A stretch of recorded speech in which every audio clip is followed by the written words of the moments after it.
Hey, what is up? John Sonmez here, and today we're going to be continuing this series, this most super exciting series. I'm actually pretty damn excited about it, on the moral letters to Lucilius, and this is letter 5, which is called On the Philosopher's Mean. So, a little bit of housework here, or homework, or whatever you want to call it, house cleaning, that's what it's supposed to be. So, click this, okay?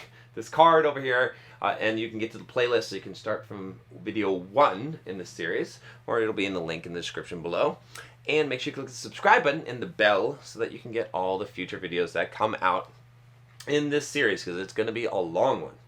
And go back to like the first video in the series to get the explanation of why I'm doing this.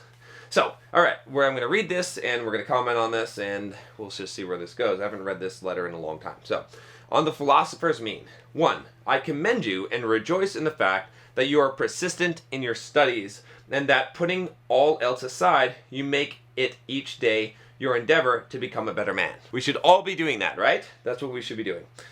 I do not merely exhort you to keep at it. I actually beg you to do so. Okay? I warn you, however, not to act after the fashion of those who desire to be conspicuous rather than to improve by doing things which will rouse comment as regards your dress or general way of living. So what he's saying here is this. He's like, it's great. You're being a philosopher. You're learning. You're studying. This is great. I not only do I want you to continue this, I beg you to continue this, but please, please, please, do not become a showman. Don't become the kind of person that is like doing all this shit so he can show other people how cool he is. Look how philosophizing I am. Look at what I'm reading and how educated I'm becoming, right? He's saying, don't do this, okay? Number 2, repellent attire, unkempt hair, slovenly beard, open scorn of silver dishes, a couch on the bare earth, and any other perverted forms of self-display are to be avoided. So now what is he saying? Now he's saying, yeah, not only don't like try to fucking impress people by being like fancy, but don't try to impress them by being the opposite. Don't try to be like, you know, wearing like shitty clothes and not shaving and having like, you know, a scorn for the good things, right? He says here, the mere name of philosophy, however quietly pursued, is an object of sufficient scorn, all right? So if you're just enlightening yourself, you're going to get scorned enough. You don't need to fucking make it worse on yourself, all right? And that goes with all wisdom. And what would happen if we should begin to separate ourselves from the customs of our fellow men? Inwardly, we ought to be different in all respects, but to our exterior should conform to society. Don't necessarily be eccentric, right? This is an important thing. Like, you're learning, you're studying, you're a wise person, you're watching these videos, you want to become wise. From outside appearance, people should say, oh, you're just a normal guy. You're just a normal, cool girl, whatever it is, right? You're just normal, okay? But internally, you're different, right? Because you know how to manage your emotions. You know how to withstand the twists and turns of fate, right? You have that stoic type of mindset. You have the wisdom of philosophy, and you're studying that. And there's no need to draw additional attention, right? That's enough in itself. And you're going to teach more people, and you're going to be wiser, and you're going to have more of an impact if you can reach people, right? If I dress totally eccentrically, where it seems like I'm not even a normal human being, how many people are going to listen to what I'm going to say? Not very many people, right? So you gotta realize that the point of the philosophy is not just to better yourself, but to better humankind, to give something to this world. He says, 3, do not wear too fine nor too frowsy a toga. One needs no silver plate encrusted and embossed in solid gold, but we should not believe the lack of silver and gold to be proof of the simple life. Okay? Let us try to maintain a higher standard of life than that of the multitude, but not a contrary standard. Otherwise, we shall frighten away and repel the very persons whom we're trying to improve. We also bring it about that they are unwilling to imitate us in anything because they are afraid lest they might be compelled to imitate us in everything. So what he's saying is this, okay? If you're a freak, if you're a weirdo, you know, people, you might have some wisdom, but people are going to be afraid to imitate you. They're going to be afraid to copy and to pass on that wisdom and to act on that, because they're going to be afraid that, you know, they're going to be drinking the Kool-Aid and they're going to be part of the loony bin, and they're going to have to wear and dress and talk like you do, which is what you want to avoid. Number 4, the first thing which philosophy undertakes to give is fellow feeling with all men. In other words, sympathy and sociability. Okay, important to understand. You're not above, right? You're supposed to like learn philosophy and become wise so that you can relate. right? We part company with our promise if we are unlike other men. We must see to it that the means by which we wish to draw admiration be not absurd and odious. Our motto, as you know, is live according to nature. But it is quite contrary to nature to torture the body, to hate unlabored elegance, to be dirty on purpose, to eat food that is not only plain but disgusting and forbidding. So again, he's saying here, look, the motto is like is to live according to nature. So you should live normal, right? Like all the natural things that make sense, do those things. Don't do like obscure, weird things for the sake of it. Number 5, just as it is a sign of luxury to seek out dainties, so it is madness to avoid that which is customary and can be purchased at no great price. Okay? Philosophy calls for plain living, but not for penance, and we may perfectly well be plain and neat at the same time. This is the mean of which I approve. Our life should observe a happy medium between the ways of a sage and the ways of the world at large. All men should admire it, but they should understand it also. If you want to, you have to be accessible, right? The whole point of this is that to have wisdom is to be able to share wisdom, is to be able to actually operate in society.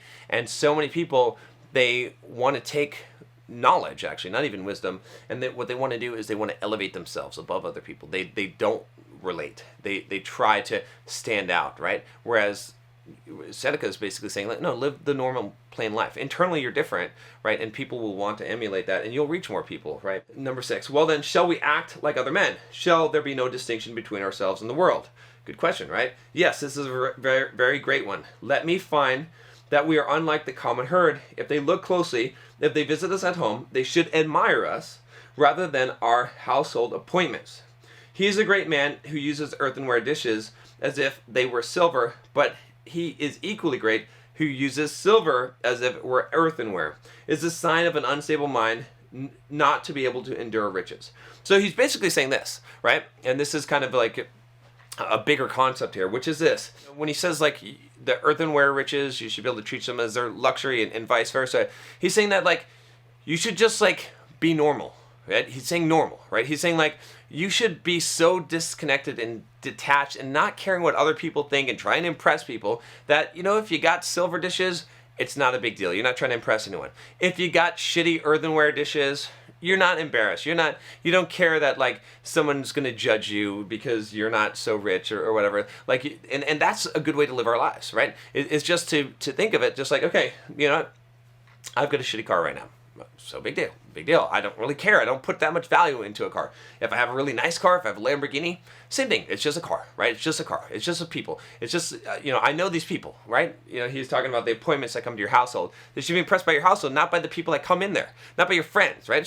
So I got some friends that are big shots. Big deal, right? It's not a big deal. I'm not going to, at the same time, I'm not going to you don't want to hang around with losers simply because they'll rub off on you, but not associate, right? I'm not going to distance myself and say, oh, this person is beneath me, so I'm not going to talk to them. Number 7, but I wish to share with you today's prophet also. I find in the writings of our Hecato that the limiting of desires helps also to cure fears. Cease to hope, he says, and you will cease to fear. But how, you will reply, can things so different go side by side? In this way, my dear Lucius, though they do seem at variance, yet they are really united. Just as the same chain fastens the prisoner and the soldier who guards him, so hope and fear, dissimilar as they are, keep step together. Fear follows hope. 8. I am not surprised that they proceed in this way. Each alike belongs to a mind that is in suspense. Okay, this is the key, that mind in suspense. A mind that is fretted by looking forward to the future. But the chief cause of both these ills is what we do not adapt ourselves to the present, is that we don't adapt ourselves to the present, okay? But send our thoughts a long way ahead, and so foresight, the noblest blessing of the human race, becomes perverted. So what he's saying here is that, if you hope, you're going to have fear. Now, again, that doesn't mean not to be optimistic, right? It's a little bit of an interesting word choice in the translation here, but the idea of hope is like looking towards the future, right? And he's saying it is, it's like a prison and a prisoner and a guard, right? They're chained together by that chain, and that chain, they're very dissimilar. So is hope and fear.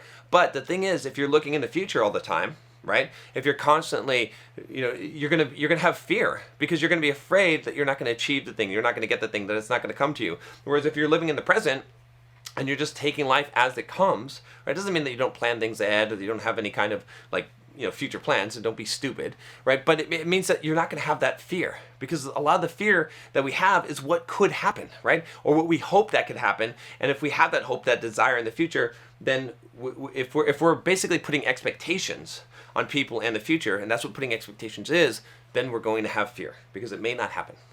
Number 9, wrapping this up, beasts avoid the dangers which they see, and when they have escaped them, they are free from care. But we men torment ourselves over that which is to come, as well as over that which is past.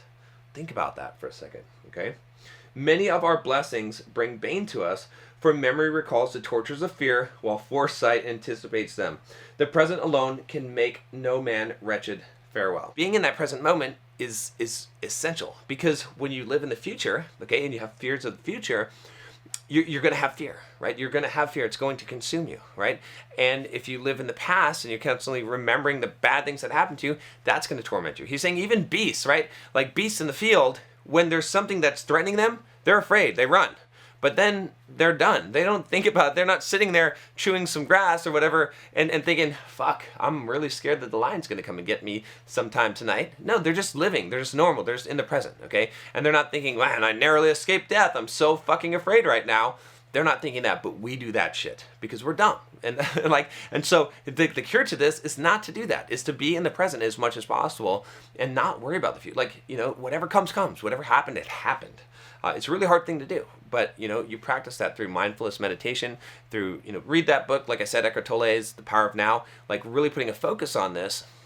And again, that's one of the reasons why we're studying Stoic philosophy is to become that. This has changed my life drastically by adopting this kind of mindset. It doesn't mean that I don't ever fear the future or think in the future. Right now, I'm thinking I got to get to the fucking gym because I got to get on a plane and catch a plane. But I don't dwell on that stuff. And it really has changed my life, right? So I definitely encourage you. Again, I'll tell you, make sure that you click the playlist here. I've got it in the description in the cards, so you can go through all of these letters. It's going to be a life-changing experience for you. Click the subscribe button if you haven't already, and click the bell so you don't miss any of these videos. I will talk to you next time. Take care.